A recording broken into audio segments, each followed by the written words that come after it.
Hello everyone, this is Saurabh from Edureka. In today's session, we'll focus on what is Puppet. So without any further ado, let us move forward and have a look at the agenda for today. First, we'll see why we need configuration management. What are the various problems that industries were facing before configuration management was introduced. After that, we'll understand what exactly is configuration management and we'll look at various configuration management tools. After that, we'll focus on Puppet and we'll see the Puppet architecture along with the various Puppet components. And finally, in our hands-on part, we'll learn how to deploy MySQL and PHP using Puppet. So I hope we all are clear with the agenda. So I'll move forward and we'll see what are the various problems before configuration management. So this is the first problem, guys. Let us understand this with an example. Suppose you are a system administrator and your job is to deploy MeanStack, say on 4 nodes. Alright, MeanStack is actually MongoDB Enterprise, AngularJS and Node.js. So you need to deploy MeanStack on 4 nodes. That is not a big issue. You can manually deploy that on 4 nodes. But what happens when your infrastructure becomes huge? You may need to deploy the same MeanStack, say on hundreds of nodes. Now, how will you approach that task? You can't do it manually because if you do it manually, it'll take a lot of time. Plus, there will be wastage of resources. Along with that, there is a chance of human error. I mean, it increases the risk of human error. All right. So we'll take the same example forward and we'll see what are the other problems before configuration management. Now this is the second problem, guys. So it's fine, like you in the previous step you have deployed MeanStack on hundreds of nodes manually. Now what happens, there's an updated version of MongoDB available and your organization wants to shift to that updated version. Now how will you do that? You want to go to the updated version of MongoDB. So what you'll do, you'll actually go and manually update MongoDB on all the nodes in your infrastructure, right? So again, that will take a lot of time. But now what happens, that updated version of the software has certain glitches. Your company wants to roll back to the previous version of the software, which is MongoDB in this case. So you want to go back to the previous version. Now how will you do that? Remember, you have not kept the historical record of MongoDB during the updating. I mean, you have updated MongoDB manually on all the nodes. You don't have the record of the previous version of MongoDB. So what you need to do, you need to go and manually reinstall MongoDB on all the nodes. So rollback was a very painful task. I mean, it used to take a lot of time. And we'll see what are the other problems before configuration management. Now this is the third problem, guys. Over here, what happens, you have updated MongoDB in the previous step on, say, development environment and in the testing environment. But when we talk about the production environment, they're still using the previous version of MongoDB. Now what happens, there might be certain applications that work that are not compatible with the previous version of MongoDB, all right? So what happens, developers write a code and that works fine in his own environment or be it his own laptop. After that, it works fine till testing as well. Now when it reaches production, since they are using the older version of MongoDB, which is not compatible with the application that developers have built, so it won't work properly. There might be certain functions which won't work properly in the production environment. So there is an inconsistency in the computing environment due to which the application might work in the development environment, but in product it is not working properly. So we'll move forward and we'll see what exactly configuration management is. So what is configuration management? Configuration management is basically a process that helps you to manage changes in your infrastructure in a more systematic and structured way. If you're updating a software, you keep a record of what all things you have updated, what all changes you are making in your infrastructure, all those things. And how you achieve configuration management, you achieve that with the help of a very important concept called infrastructure as code. Now what is infrastructure as code? Infrastructure as code simply means that you're writing code for your infrastructure. Let us refer the diagram that is present in front of your screen. Now what happens, in infrastructure as code, you write the code for your infrastructure in one central location. You can call it a server, you can call it a master or whatever you want to call it, all right? Now that code is deployed onto the dev environment, test environment and the product environment. Basically your entire infrastructure, all right? Whatever nodes you want to configure, you configure that with the help of that one central location. So let us take an example, all right? Suppose you want to deploy Apache Tomcat, say on all of your nodes. So what you'll do, in one location, you'll write the code to install Apache Tomcat and then you'll push that onto the nodes which you want to configure. What are the advantages you get here? First of all, the first problem, if you can recall, that configuring large infrastructure was a very hectic job. But because of configuration management, it becomes very easy. How it becomes easy? You just need to write the code in one central location and replicate that on hundreds of nodes. It is that easy. You don't need to go and manually install or update a software on all the nodes. All right. Now the second problem was you cannot roll back to the previous stable version in time. But what happens here, since you have everything well documented in the central location, rolling back to the previous version was not a time consuming task. Now the third problem was there was a variation or inconsistency in various teams like dev team, test team and product team. Like the environment, the computing environment was different in dev, test and product. But with the help of infrastructure as code, what happens, all your three environments, that is dev, test and product, have the same computing environment. So I hope we all are clear with what is configuration management and what is infrastructure as code. So we'll move forward and we'll see what are the different type of configuration management approaches are there. Now there are two types of configuration management approaches. One is push configuration, another is pull configuration. All right. Let me tell you push configuration first. In push configuration, what happens? There's one centralized server and it has all the configurations inside it. If you want to configure certain amount of nodes, all right, say you want to configure 4 nodes as shown in the diagram. So what happens? You push those configurations onto these nodes. There are certain commands that you need to execute on that particular central location, and with the help of that command, those configurations which are present will be pushed onto the nodes. Now let us see what happens in pull configuration. In pull configuration, there is one centralized server, but it won't push all the configurations onto the nodes. What happens? Nodes actually poll the central server at say 5 minutes or 10 minutes, basically at periodic intervals, all right? So it will poll the central servers for the configurations, and after that it will pull the configurations that are there in the central server.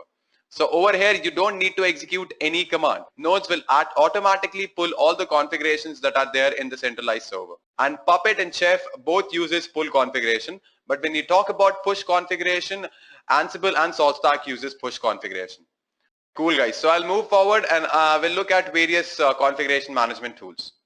So these are the 4 most widely adopted tools for configuration management. I've highlighted Puppet because in this session we are going to focus on Puppet and it uses pull configuration.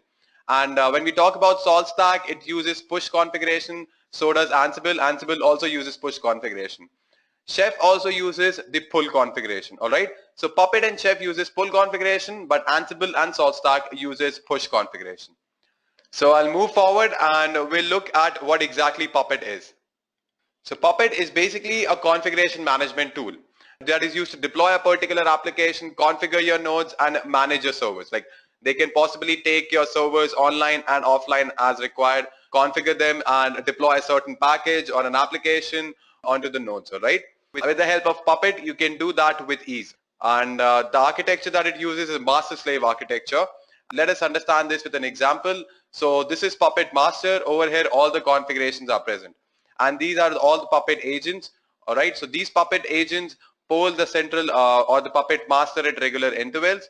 And whatever configurations are present, it will pull those configurations basically. So let us move forward and focus on the Puppet master-slave architecture. Now this is a Puppet master-slave architecture, guys. Over here what happens, the Puppet agent or the Puppet node sends facts to the Puppet master. And these facts are basically a key value data pair that represents some aspect of slave state. That aspect can be its IP address, uptime, operating system, or whether it's a virtual machine. And then Factor gathers those basic information about Puppet slave, such as hardware details, network settings, operating system, type and version, IP addresses, MAC addresses, all those things. Now these facts are then made available in Puppet master's manifest as variables.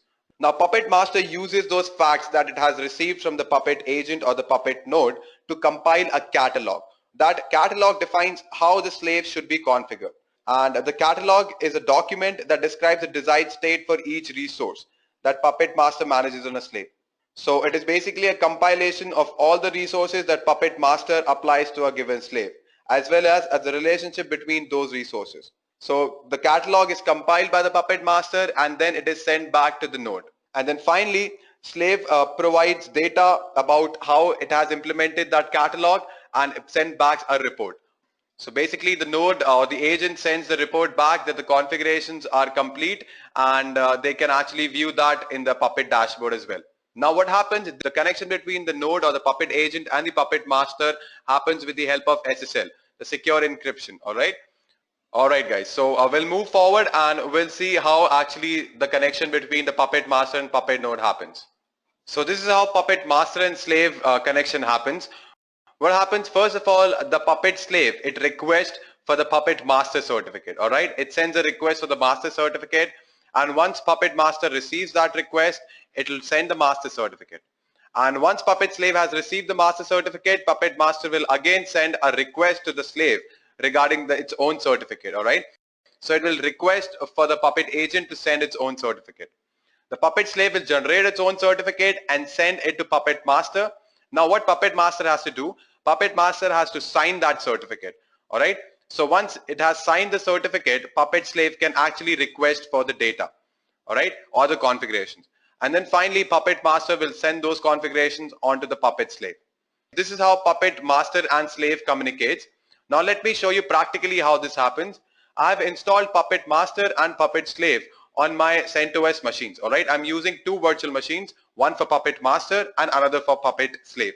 So let us move forward and execute this practically. Now this is my Puppet master virtual machine. Over here I've already created a Puppet master certificate, but there is no Puppet agent certificate right now. And how will you confirm that? There's a command that is Puppet cert list, and it will display all the certificates that are pending in Puppet master. I mean that are pending for the approval from the master. Alright. So currently there are no certificates available. So what I'll do, I'll go to my Puppet agent and I'll fetch the Puppet master certificate which I've generated earlier, and at the same time generate the Puppet agent certificate and send it to master for signing it. So this is my Puppet agent virtual machine. Now over here, as I've told you earlier as well, I'll generate a Puppet agent certificate, and at the same time I'll fetch the Puppet master certificate, and that agent certificate will be sent to Puppet master and it will sign that Puppet agent certificate. So let us proceed with that. So for that I'll type Puppet agent -t, and here we go. Alright, so it is creating a new SSL key for the Puppet agent, as you can see in the logs itself. So it has sent a certificate request, and this is the fingerprint for that. So exiting, no certificate found, and wait for cert is disabled. So what I need to do is I need to go back to my Puppet master virtual machine and assign this particular certificate that is generated by Puppet agent.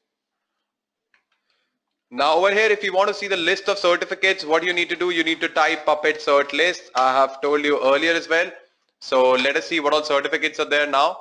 So as you can see that there is a certificate that has been sent by Puppet agent. Alright, so I need to sign this particular certificate. So for that what I'll do, I'll type Puppet cert sign and the name of the certificate, that is Puppet agent, and here we go. So it has successfully signed the certificate that was requested by Puppet agent. Now what I'll do, I'll go back to my Puppet agent virtual image, and over there I'll update the changes that have been made in the Puppet master. Let me first clear my terminal, and now again I'll type Puppet agent -t. Alright, so we have successfully established a secure connection between Puppet master and Puppet agent. Alright, so I'll move forward and we'll see what use case I have for you today. So what we are going to do in today's session, we are going to deploy MySQL and PHP using Puppet. So for that what I'll do, I'll first download the predefined modules for MySQL and PHP that are there in the Puppet Forge. Alright, those modules will actually define the two classes, that is PHP and MySQL. Now you cannot deploy the class directly onto the nodes. So what you need to do, when you in Puppet manifest, you need to declare those classes. Whatever class you have defined, you need to declare those classes. I'll tell you what are manifest modules, so you don't need to worry about that. I'm just giving you a general overview of what we are going to do in today's session. So you just need to declare those two classes, that is PHP and MySQL, and finally just deploy that onto the nodes. It is that simple, guys. So as you can see that there will be a code for PHP and MySQL, and from that Puppet master it will be deployed onto the nodes or the Puppet agents. Fine, so we'll move forward and we'll see what are the various phases in which we'll be implementing the use case. Alright, so first we'll define classes. Alright, classes are nothing but the collection of various resources. How we'll do that? We'll do that with the help of modules. We'll actually download a module from the Puppet Forge, and we'll use that module that defines two classes, as I've told you, PHP and MySQL, and then I'm going to declare that class in the manifest and finally deploy that onto the nodes. All right. So let us move forward, and before actually doing this, it is very important for you to understand certain basics of Puppet, like code basics of Puppet, like what are classes, resources, manifests, modules, all those things. So we'll move forward and understand those things one by one. Now what happens is, first of all, I'll explain you resources, classes, manifests and modules separately. But before that, let me just give you an overview of what are these things, all right? How do they work together? So what happens, there are certain resources, all right? A user is a resource, a file is a resource, basically anything that is there can be considered as a resource. So multiple resources actually combine together to form a class. So now this class, you can declare it in any of the manifests that you want. You can declare it in multiple manifests. All right. And then finally, you can bundle all these manifests together to form a module. Now, let me tell you guys, it is not mandatory that you will combine the resources and define a class. You can actually deploy the resources directly. It is a good practice if you combine the resources in the form of classes, because it becomes easier for you to manage. The same goes for manifests as well. And I'll tell you how to do that as well. You can write a Puppet code and deploy that onto the nodes. And at the same time, it is not necessary for you to bundle the manifest that you're using in the form of modules. But if you do that, it becomes more manageable and it becomes more structured, all right? So it becomes easier for you to handle multiple manifests. All right, so let us move forward and have a look at what exactly are resources and what are classes in Puppet. Now, what are resources? Anything that is there is a resource. A user is a resource. As I've told you, a file can be a resource. Basically, anything that is there can be considered as a resource. So Puppet code is composed primarily of resource declarations. A resource describes something about the state of the system. It can be such as a certain user or a file should exist or a package should be installed. Now here we have the syntax of the resource, all right? First you write the type of the resource, then you give a name to it in the single quotes and various attributes that you want to define. In the example, I've shown you that it will create a file that is inetd.conf, and this attribute will make sure that it is present. So let us execute this practically, guys. I'll again go back to my CentOS virtual machine. Now over here, what I'll do, I'll use the gedit editor. You can use whatever editor you want. And I'll type the path for my manifest directory. And in this directory, I'll define a file, all right, and with the .pp extension. So I'll just name it as a site.pp, and here we go. Now over here, the resource example that I've shown you in the slide, I'll just write the same example and let us see what happens. File, open the braces, now give the path, etc/inetd.conf, colon, and now I'm going to write the attribute. So I'm going to make sure that it is present, ensure that the file is created, etc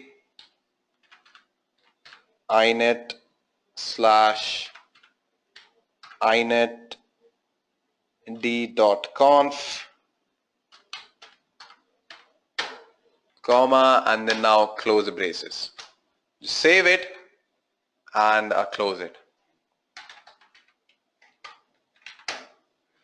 Now what you need to do, you need to go to the Puppet agent once more, and over there I'm going to execute agent-t command that will update the changes made in the Puppet master.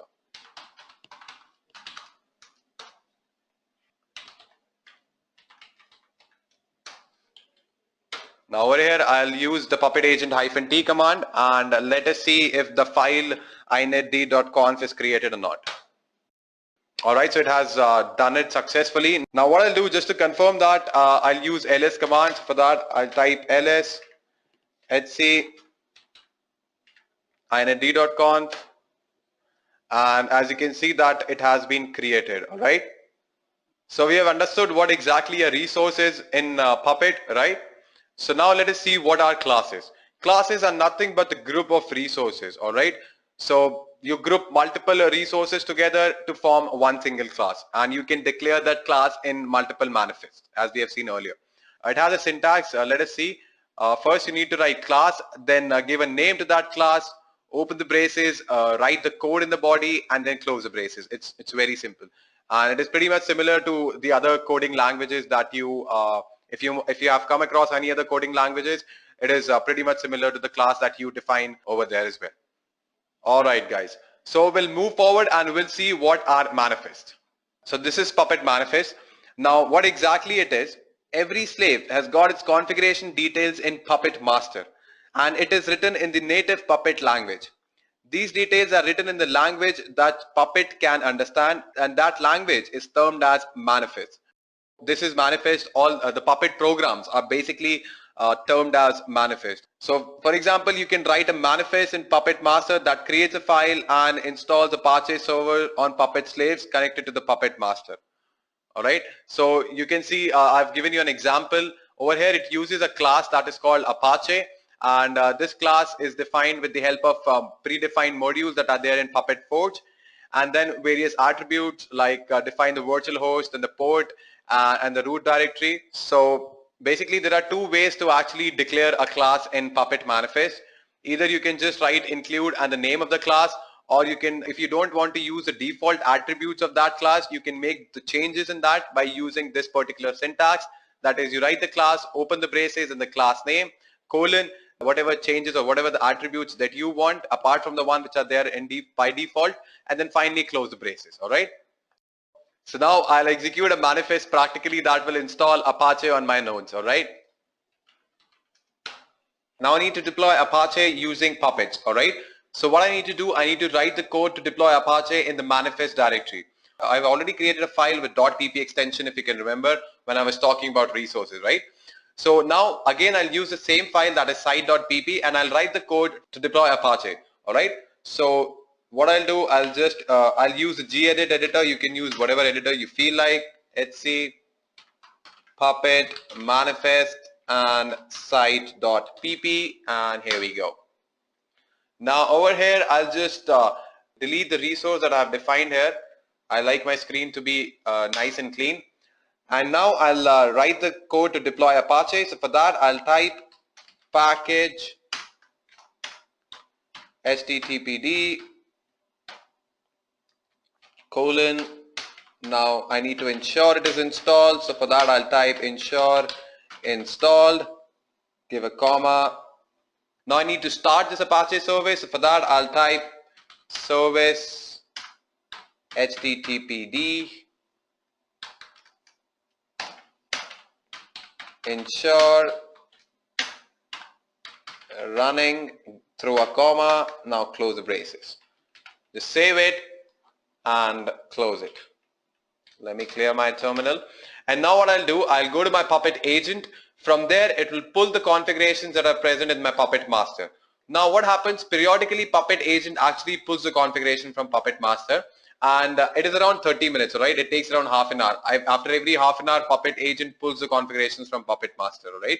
So you can configure that as well. If you don't want to do it, just throw in a command puppet agent -t, and it will automatically pull the configurations that are present in the Puppet master. So for that, I'll go to my Puppet agent virtual machine.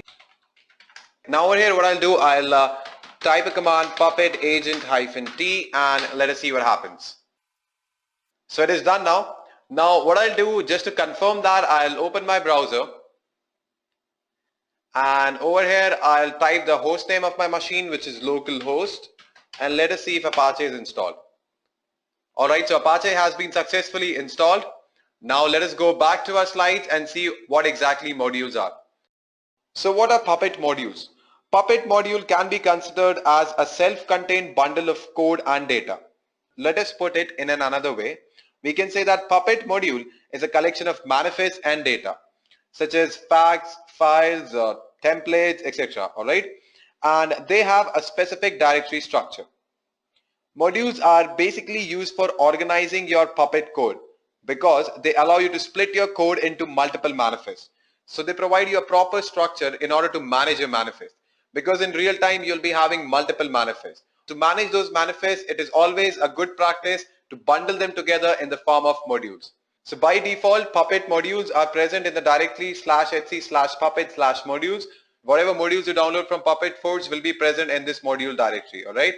Even if you create your own modules, you have to create in this particular directory, that is /etc/puppet/modules. So now let us start the most awaited topic of today's session. That is deploying PHP and MySQL using Puppet. So what I'm going to do, I've told you earlier as well, but I'll just give you a quick recap. Now what I'm going to do is, I'm going to download the two modules. One is for PHP and another is for MySQL. So those two modules will actually define PHP and MySQL class for me. Now after that, I need to declare that class in the manifest, in site.pp file present in the Puppet manifest. So I'll declare that class in the manifest, and then finally I'll throw in a command puppet agent -t in my agent, and it will pull those configurations and PHP and MySQL will be deployed. So basically when you download a module, you are defining a class. You cannot directly deploy that class. You need to declare it in the manifest. And now I'll again go back to my CentOS box. Now over here what I'll do, I'll download the MySQL module from the Puppet forge. So for that I'll type Puppet module install Puppet Labs -MySQL -- give the version name. So I will use 3.10.0 and here we go. So what is happening here? As you can see, it is saying preparing to install into /etc/puppet/modules, alright? So it will be installed in this directory. Apart from that, it is actually downloading this from the forge api.puppetlabs.com. So it is done now. That means we have successfully installed MySQL module from Puppet Forge. Alright, let me just clear my terminal and now I will install PHP modules. For that, I'll type Puppet module install -PHP version, that is 4.0.0 beta 1, and here we go. So it is done now. That means we have successfully installed two modules. One is PHP, another is MySQL. Alright, let me show you where it is present in my machine. So what I'll do, I'll just hit an ls command and I'll show you in Puppet modules, and here we go. So as you can see that there's a MySQL module and PHP module that we have just downloaded from Puppet Forge. Now what I need to do is, I have defined MySQL and PHP class, but I need to declare that in the site.pp file present in the Puppet manifest. So for that, what I'll do, I'll first use the gedit editor. You can use whatever editor that you want. I'm saying it again and again, but you can use whatever editor that you want. I personally prefer gedit. And now manifest site.pp, and here we go.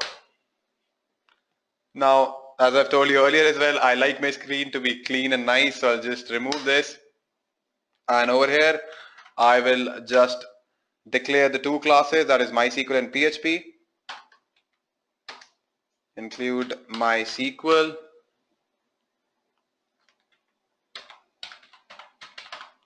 server, and in the next line I'll include the PHP class. So for that I'll type PHP, just save it, now close it. Let me clear my terminal. Now what I'll do, I'll go to my Puppet agent, and from there I'll hit a command Puppet agent -t that will pull the configurations from Puppet master. So let us just proceed with that.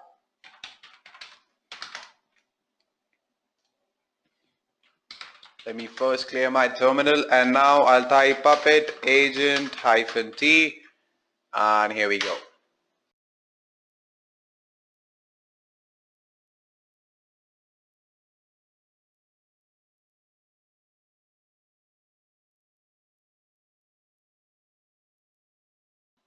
So we have successfully deployed PHP and MySQL using Puppet. Alright, let me just clear my terminal, and I'll just confirm it by typing MySQL -v. Alright, so this will display the version. Now I'll just exit from here, and now I'll show you the PHP version. So for that I'll type PHP -version, and here we go. Alright, so this means that we have successfully installed PHP and MySQL using Puppet. Thank you and have a great day.